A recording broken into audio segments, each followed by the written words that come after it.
5월 7일 오늘도 주님 생각 사무엘하 15장 1절부터 12절 말씀입니다. 첫 번째 나눔입니다. 4년입니다. 압살롬이 준비한 시간입니다. 부지런하게 지혜롭게 민심을 훔치고 다윗을 깎아내리는 데 쓴 시간입니다. 자신의 입지를 다지는 시간이죠. 그러나 다윗은 그 긴 시간 동안에 결국 해야 할 일을 하지 않았습니다. 처음 사건이 일어났을 때부터 다시 압살롬을 예루살렘으로 불러들이고 다시 왕궁으로 불러들이고 그렇게 시간이 지나는 동안 아무것도 하지 않았습니다. 우리는 시간의 중요성을 알지만 간과할 때가 참 많습니다. 하루하루가 중요하다고 말합니다. 하고 싶은 일이 많다고 말하고 해야 할 일도 너무 많다고 말합니다. 그러나 그렇게 몇 년이 지나고 나서 여전히 그대로인 경우가 대반입니다. 지난 수년의 시간 동안 해야 할 일을 하나도 하지 않고 있다가 이를 갈고 준비한 사람들에게 자리를 빼앗기고 할 일도 빼앗기고 성취했어야 할 일도 전혀 이루지 못하고 성장도 못하고 후퇴하는 인생이 되기도 합니다. 시간이 중요하다고 말하고 있다면, 시간이 중요하다는 걸 알고 있다면 그 시간을 중요하게 써야 합니다.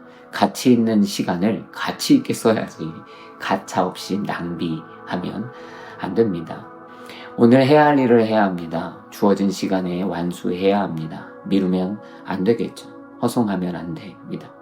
시간을 성장하는 데 쓰고 성취하는 데 쓰고 성공하는 데 쓰고 성실하게 사용해야 할 것입니다. 4년 후의 변한 모습을 기대합니다. 나의 수년 후는 오늘과는 달라야 할 것입니다. 성장한 모습이 되기를 기도합니다. 두 번째 나눔입니다. 오늘 본문의 7절 8절을 보면 4년 만에 압살롬이 왕께 말했습니다. 헤브론에 가서 제가 여호와께 서원한 것을 이룰 수 있게 해주십시오. 왕의 종이 아람의 구슬에서 살 때 여호와께서 저를 예루살렘에 다시 가게 해주시면 제가 여호와를 섬기겠다고 서원했습니다. 막아야 하지 않을까 하는 생각이 듭니다. 너는 왕의 자리를 이어야 할 자 아니냐? 조금 더 자숙하고 차후에 때가 되면 왕의 기름 부으심을 받아야 하는 것 아니냐? 실제로 압살롬은 형들의 죽음으로 인해 장자의 역할을 해야 하는 아들이었습니다. 그러니 여호와를 섬기러 헤브론으로 가는 것은 다윗과 깊이 상의해 봐야 하는 일이었을 것입니다.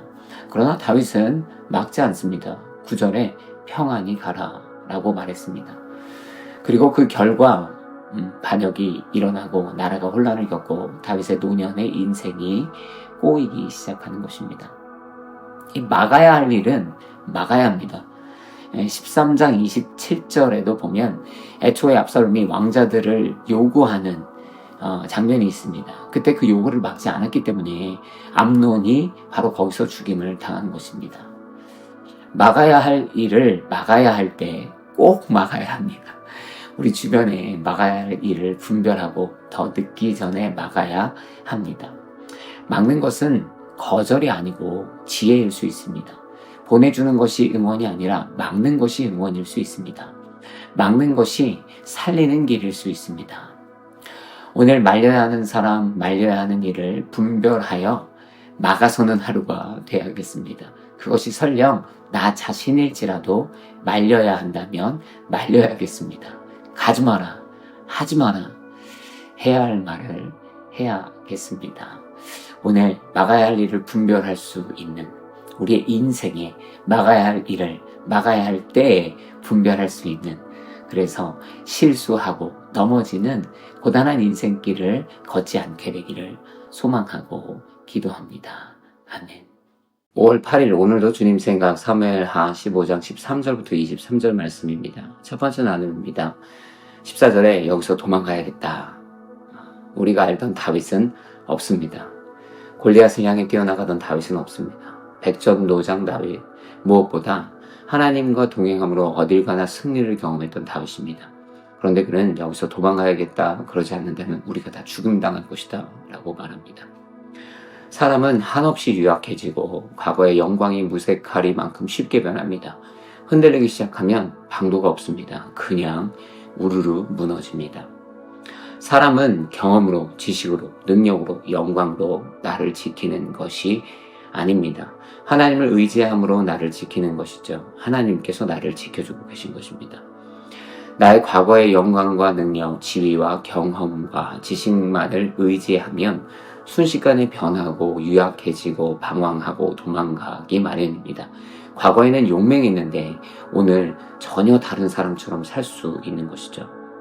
제가 만약 과거에 교회를 섬기던 지식과 경험, 능력과 성취의 기억으로 오늘날 이 개척교회를 섬긴다면 새로운 고난 앞에 순식간에 두려움에 휩싸이고 도망가고 싶어질지 모릅니다. 그러므로 함께 하시는 하나님의 능력으로 해야 합니다. 그래야 두려움으로 쓰러지지 않습니다. 어제 하나님과 함께 했다면 오늘도 하나님과 함께 해야 하고 내일도 하나님과 함께 해야 합니다. 그래야 어제 주님으로 인해 용맹했던 나로 오늘을 살고 내일도 살 수 있습니다. 어제 이겼던 골리앗을 오늘도 그리고 내일도 이길 수 있는 것입니다. 두 번째 나눔입니다. 하루아침에 이게 무슨 일인지 모르겠습니다. 어느 날 아침 갑자기 왕은 도망가야 한다고 말합니다. 궁을 떠나야 한다고 말합니다. 쉽게 말하면 집을 떠나야 한다고 말하는 것이죠. 하루아침에 삶의 터전을 떠나는 일, 그건 누구에게나 쉽지 않은 일입니다. 이런 일이 하루아침에 이 말이라는 생각도 사실 우리 잘 못하죠. 그런데 다윗의 신하들은 그렇게 다윗과 함께 길을 떠납니다. 이때라는 이방에서 망명한 사람조차도 다윗과 함께 도망의 길에 오릅니다. 다윗에게서 눈을 돌려서 잠시 이 신하들의 모습만 놓고 본다면 참 귀한 사람들이 맞습니다. 여차하면 그냥 모른 척하거나 안 가면 그만입니다. 못 들은 척하는 것이죠.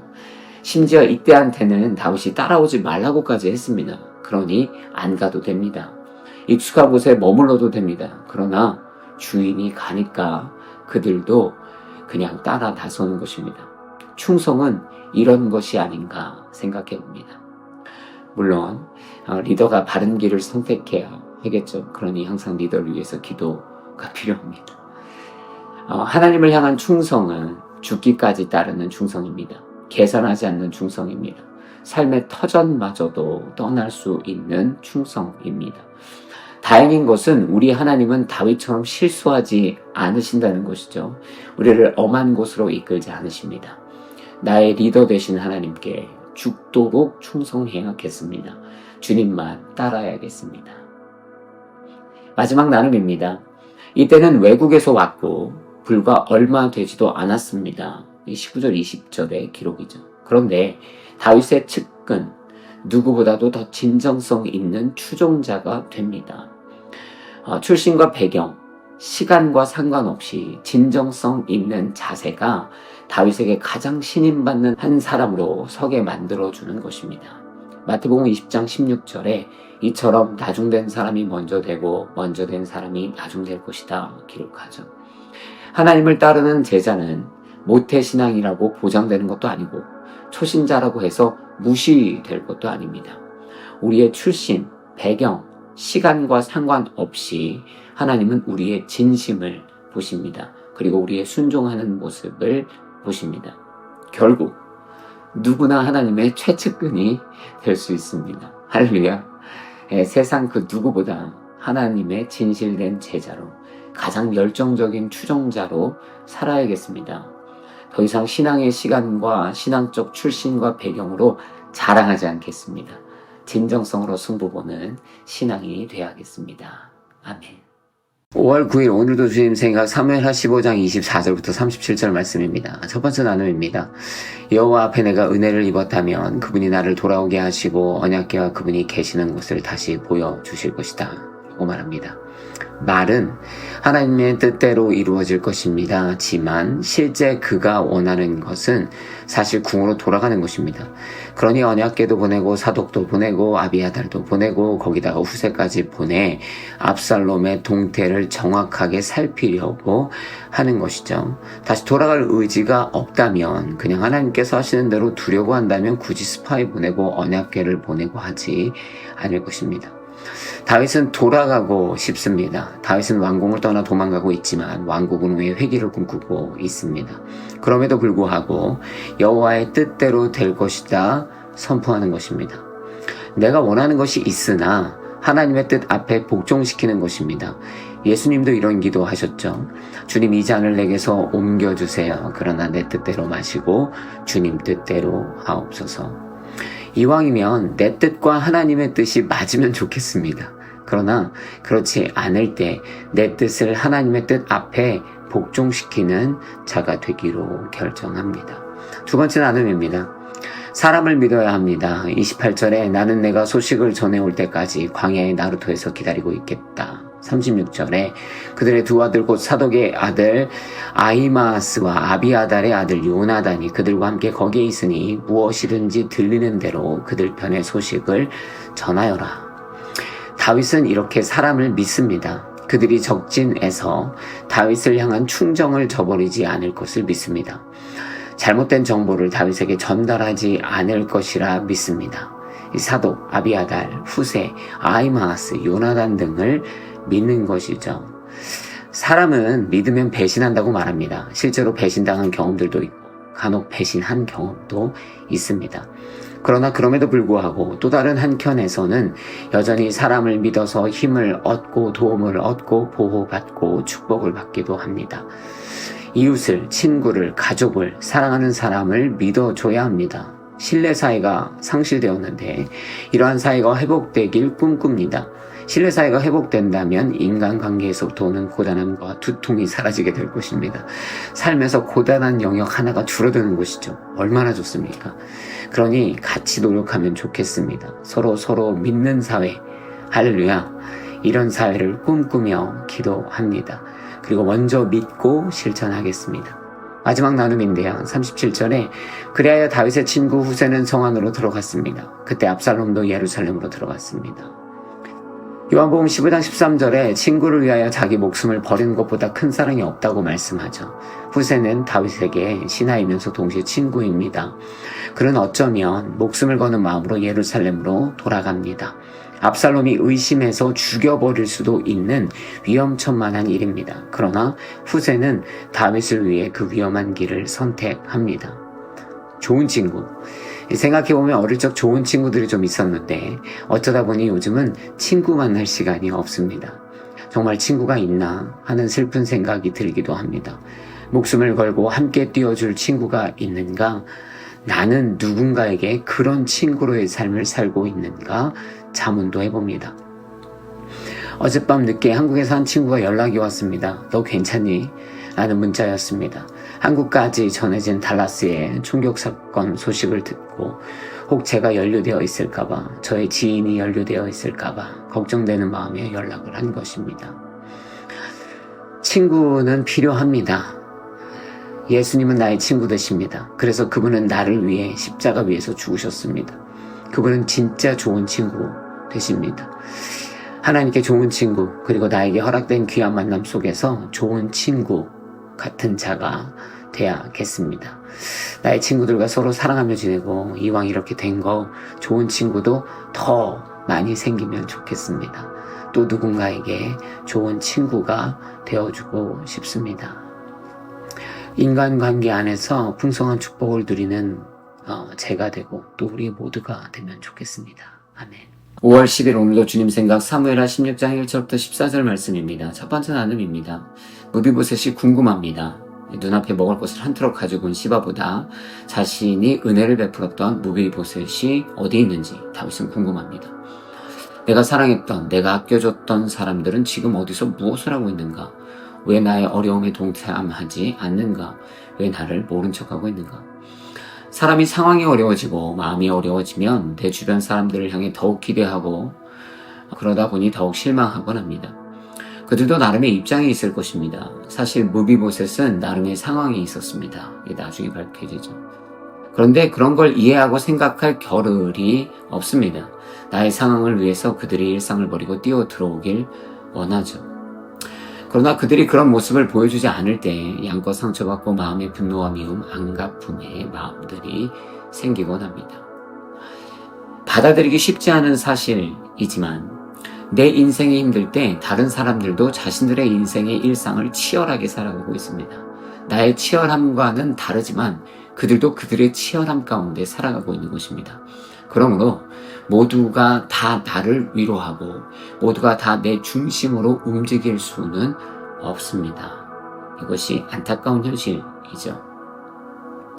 나의 고난에 함몰되어서 나의 이웃을 향한 미움과 실망, 원망과 분노, 안갚음의 마음이 생기지 않도록 조심해야겠습니다. 그러므로 오히려 더욱 기도에 힘쓰며 하나님 앞에 쏟아내고 하나님의 위로와 인도하심 그리고 회복을 경험하길 기도합니다. 오늘 기대해야 할 분은 하나님입니다. 아멘. 두 번째 나눔입니다. 계속 저주를 퍼부었습니다. 기록하죠. 왜 지금일까요? 왜 시므이는 지금에서야 다윗을 향하여 저주를 퍼붓고 있나요? 다윗이 숨어 있었나요? 다윗이 찾기 어려웠을까요? 아닙니다. 다윗은 언제나 궁에 있었고 자신을 향해 나오는 사람들의 말을 듣고 판결도 해주던 사람입니다. 그런데 그때는 함구하고 있다가 지금에서야 다윗을 저주합니다. 다윗이 약할 때 그때 공격하는 것입니다. 참 못났습니다. 평소에는 아무 말도 못하다가 다치고 약하니까 아프니까 그때 공격합니다. 이는 싸움의 지혜가 아니라 싸움의 비겁함입니다. 아픈 자의 상처를 들쑤시는 자, 다친 자를 더욱 상해하는 자, 눈물 흘리는 자를 더욱 비틀어 짜내는 자. 사실 엄밀히 따지면 시므이의 말처럼 다윗이 사울 왕의 집안에 피를 흘린 것은 아닙니다. 그들이 스스로 전쟁 가운데 목숨을 잃은 것입니다. 비겁한 싸움꾼이 되어서도 안 되고 약자에게 강자가 되어서도 안 되고 상처 입은 자의 상처를 공격해서도 안 됩니다. 거 봐라 꼴 좋다 하지 말고 원수여도 어디 다친 데 없나요? 라고 물을 수 있는 사람이 되어야겠습니다. 마지막 나눔입니다. 14절에 모두 지쳐 한 곳에 머물러 쉬었습니다. 기록하죠. 인생이 지치면 좀 쉬어가세요. 어쩔 수 없습니다. 쉴 때는 쉬어야 합니다.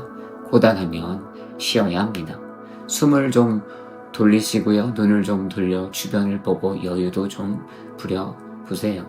쫓기고 있어도 잠깐 쉴 수 있습니다.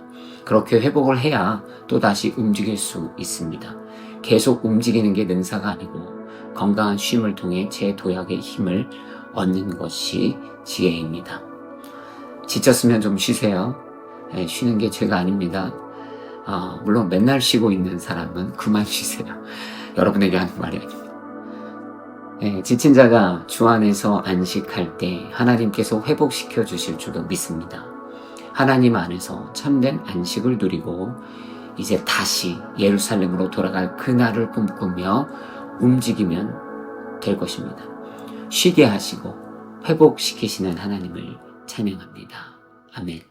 5월 11일 오늘도 주님 생각 사무엘하 16장 15절부터 23절입니다. 첫 번째 나눔입니다. 이것이 어떻게 네 친구에게 충성하는 것이냐? 어째서 네 친구를 따라가지 않았느냐? 아무리 생각해도 압살롬이 할 말은 아닙니다. 그렇다면 너는 이것이 무엇이냐? 이것이 네 아버지에게 충성하는 것이냐? 너는 어째서 너희 아버지 다윗에게 이렇게 하는 것이냐? 아마 후세는 압살롬에게 강력하게 따지고 싶었을지 모릅니다. 지금 아들 압살롬이 아버지 다윗에게 하고 있는 이 일이 가장 폐륜적인 일입니다. 지금 친구 논하면서 후세에게 뭐라고 할 자격이 압살롬에게는 없어 보인다는 것이죠. 너나 잘하세요. 영화의 유명한 대사가 그래서 생각나기도 합니다. 내 눈의 들보를 살펴보는 하루가 되어야겠습니다. 나는 혹 잘못하고 있는 건 없는지 지적하기 전에 좀 살펴보는 하루가 되어야겠습니다. 두 번째 나눔입니다. 여호와께서 택하시고 이 백성들과 모든 이스라엘 사람들이 선택한 분의 편에 서서 그분과 함께 있을 것입니다. 압살롬은 후세가 당연히 자기에게 하는 말인 줄 알았을 것입니다. 그러나 후세는 이 얘기를 압살롬에게 하며 마음속으로는 다윗을 생각했을 것입니다. 후세가 믿기는 다윗 왕이 여전히 하나님의 선택이고 백성의 선택이기 때문입니다. 다윗을 향한 후세의 마음은 아직 꺾이지 않았습니다. 보기에는 압살롬을 향해 꺾여 있는 것처럼 보이지만 마음은 아닙니다. 그는 다윗의 복권을 위해 그의 마음이 활활 타오르고 있습니다. 그렇습니다. 소위 중요한 것은 꺾이지 않는 마음입니다. 라고 요즘에 세대를 관통하는 유명한 구절이 있습니다. 일명 죽은 것마입니다. 하나님의 뜻을 향해서, 하나님의 사람을 향해서, 하나님의 사명을 향해서도 이 정신이 중요합니다. 중꺾마, 이 마음이 꺾이면 안 됩니다. 눈앞에 마주한 기세가 생각보다 강해도 마음까지 항복하면 안 됩니다. 마음이 꺾이지 않는다면 결국 하나님께서 승리하게 하실 것입니다. 후세도 다윗도 결국 그렇게 승리하게 될 것입니다. 마지막 나눔입니다. 그 당시 사람들은 아이도벨이 주는 계획들을 마치 하나님께 여쭈어서 받는 말씀과 꼭 같이 여겼습니다. 제가 목회하면서 가장 조심하는 부분 중에 하나입니다. 이 교육 전도사부터 오늘날까지 딱 20년인데요. 항상 조심했습니다. 성도님들은 참 겸손해서 목회자가 말하면 잘 듣습니다. 의지합니다. 때로는 대신 결정해 주길 원합니다. 무슨 말을 해도 바로 순종할 준비를 하고 오는 성도님들도 심지어 계십니다. 그래서 두렵고 놀랍고 조심스럽습니다. 항상 그래서 조언이라는 영역을 조심했습니다. 쉽게 내뱉지 않고 결론 짓지 않고 명령하지 않았습니다. 웬만하면 사람의 지혜로 말하지 않으려고 노력했습니다. 간혹 그들이 나의 어리석음을 지혜로 착각하게 될까봐, 나의 인간적 언어가 마치 그들에게 하나님의 음성처럼 들릴까봐 기도하고 또 조심하게 되는 것입니다. 아이도벨에게서는 전혀 그런 모습이 없습니다. 그는 점차 착각한 것 같습니다. 결국 그는 원색적이고 동물적인 충고라고도 할 수 없는 얄팍한 생각들을 쏟아내기 시작하죠. 그리고 압살롬은 이 말도 안 되는 이야기들을 잘 주워 행동에 옮깁니다. 같이 망하는 길로 내달리는 것이죠. 조언하는 자나 듣고 실행하는 자나 책임지고 분별하고 조심해야 합니다. 함부로 말하고 분별 없이 실행하면 안 됩니다. 내 말과 행동을 하나님께 맡겨야겠습니다. 아멘. 5월 12일 오늘도 주님 생각 사무엘하 17장 1절부터 14절 말씀입니다. 첫 번째 나눔입니다. 내가 모르는 사이에도 순간순간 내 생명이 휘청거릴 만한 일들이 일어나고 있습니다. 다윗이 쉬고 있는 이 순간에도 아이도벨은 다윗을 죽일 완벽한 계획을 짜고 있는 것입니다.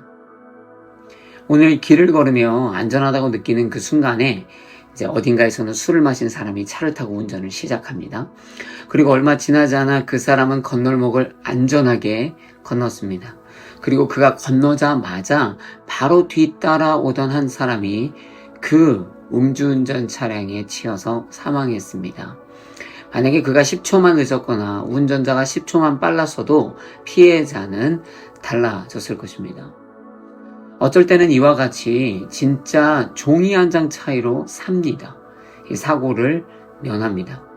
우리가 모를 뿐이죠. 어떤 위기가 나도 모르는 사이에 지나갔는지 모를 뿐입니다. 이러한 이야기들은 수십, 수백, 수천 우리 주변에 넘쳐납니다. 하루에도 우리가 알지 못하는 사이에 수많은 생사의 기로를 넘나드는 것입니다. 다윗은 오늘 삽니다. 이는 우연이 아닌 하나님의 섭리이며 은혜입니다. 아이도벨이 아닌 후세의 작전을 선택하게 하신 하나님의 은혜입니다. 이마저도 후세가 말해주지 않았다면 다윗은 그날 하루 그냥 아무 일 없이 지나갔다고 생각했을 것입니다. 자신이 죽을 위기에서 목숨을 건진받은 날이었다는 것까지는 몰랐을 것입니다. 하나님의 보호하시는 섭리의 손길을 몰랐을 것이라는 것이죠.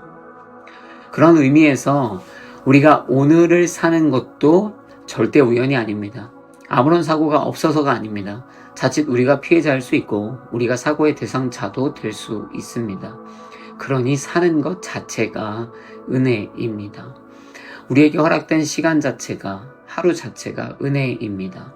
그러므로 하나님께서 허락하신 인생의 이 모든 순간을 가치 있게 또 화양연화로 여기며 살아가야겠습니다.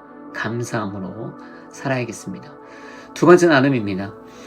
누구에게 좋은 계획인가 이런 생각이 들어요. 경기를 하거나 전투를 할 때 탁월한 계획이 있습니다. 이대로만 하면 반드시 이길 만한 좋은 계획이 있습니다. 이게 무슨 의미일까요? 상대에게는 정말 나쁜 계획이라는 뜻입니다.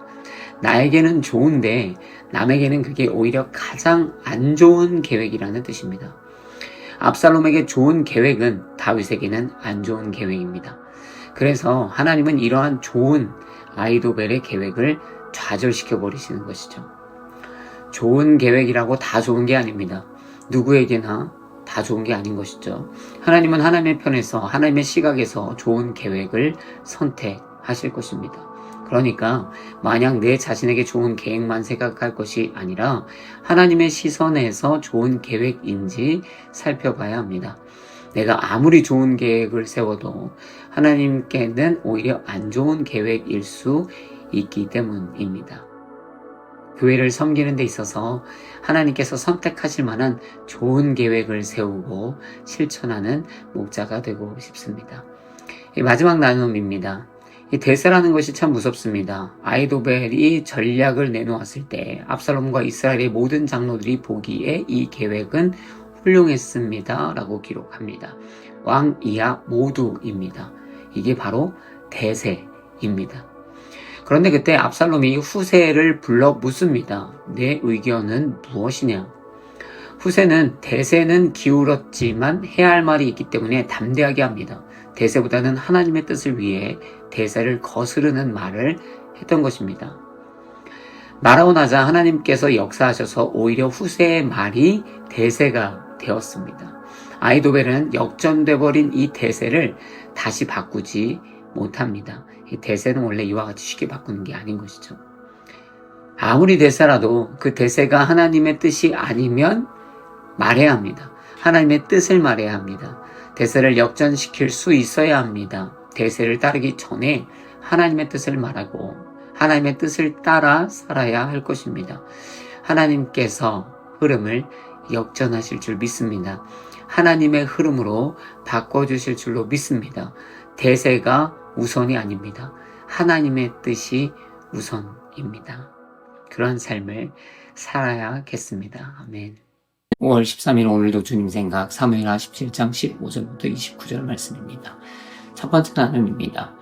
각자의 역할이 너무 소중합니다. 후세의 역할, 사독과 아비아달의 역할, 아히마아스와 요나단의 역할, 그리고 그 소식을 전하는 한 여종의 역할, 그리고 숨겨주는 바울임에 있는 어떤 사람, 어떤 여인의 역할. 누구 하나 자신의 역할을 제대로 하지 못하면 문제가 생깁니다. 맡겨진 일을 감당해야 합니다. 구원의 메시지를 전달하는 데 있어서 어떤 자리, 어떤 역할이든 우리에게 맡겨진 일을 해야 합니다. 내가 그 맡겨진 역할을 감당하지 않으면 거기서 메시지가 끊어집니다. 맡겨진 일에 있어서는 포기함 없이 완성해내는 사람이 되어야겠습니다. 가정에서도 회사에서도 교회에서도 하나님의 나라라는 관점 안에서도 맡겨진 일을 잘 감당하는 종이 되겠습니다. 두 번째 나눔입니다. 아히마아스와 요나단을 통해 일이 어떻게 흘러가고 있는지 들은 다윗과 추종자들은 요단강을 건넙니다. 어디까지 후퇴해야 하는가? 아마 강을 건너면서 더욱 선명하게 느꼈을 것입니다. 발목을 차는 물, 무릎에 차오르는 물, 허리를 차오르는 물, 때론 가슴팍을 적시는 물을 느낄수록 비참한 현실을 뼈저리게 느꼈을 것입니다. 어디까지 떨어질 것인가? 어디까지 후퇴하게 되는가? 요단강을 건너게 될 줄이야. 그러나 그렇게 요단강을 건너서 좌절에 빠져 있을 이스라엘 백성과는 다르게 아히도벨은 집에 가서 자살을 합니다. 아직 전쟁 시작도 안 했지만 결국 자신들이 질 것이라고 예상했기 때문입니다. 우리는 요단강 건널 때 우리 인생 끝났다고 생각합니다. 절망이라고 생각합니다. 다시 회복 불가하다고 생각합니다. 그러나 아히도벨은 오히려 요단강을 건너 도망간 이스라엘을 보고 좌절하고 낭망하며 자살했습니다. 삶의 마지노선을 넘어서 내려갈 때 너무 좌절하지 않아야겠습니다. 여기가 끝처럼 여겨지는 지점을 넘어 후퇴할지라도 낙심해서는 안 되겠습니다. 내가 지금 넘어가고 있는 요단강은 절망의 의미가 아닌 회복의 시작이 될 수 있다는 것을 믿어야겠습니다. 오히려 요단강 안 넘어갔으면 다 죽었고 거기서 끝입니다. 쉽게 자살하지 않겠습니다. 쉽게 의심하고 낭망하지 않겠습니다. 요단강 건넜다고 망했다 선언하지 않겠습니다. 다시 시작입니다. 선언할 수 있는 믿음으로 살겠습니다. 마지막 나눔입니다. 누군가 이렇게 생각지도 않았는데 나를 생각하는 사람들이 있습니다.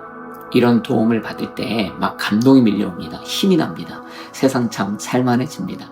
그들이 가져온 음식 때문이 아니라 그들이 가져온 사랑과 관심, 배려 때문입니다. 물론 음식도 중요하죠. 어제 묵상하다가 이런 나눔을 했습니다. 지쳤으면 쉬세요. 그래야 회복합니다. 그런데 여기에 회복의 비밀 한 가지를 덧붙이기 원합니다. 우리는 이웃의 사랑과 관심, 도움을 받을 때 회복합니다. 내가 이웃이 필요한 것처럼 이웃도 내가 필요합니다. 그들이 말하기 전에 그들의 상황을 먼저 세심하게 살피고 능동적으로 다가가고 도와주는 이웃이 되면 좋겠습니다. 서로서로 좋은 이웃이 되면 서로서로 위로받고 힘을 얻게 될 것입니다. 사랑과 관심이 우리를 회복합니다. 아멘.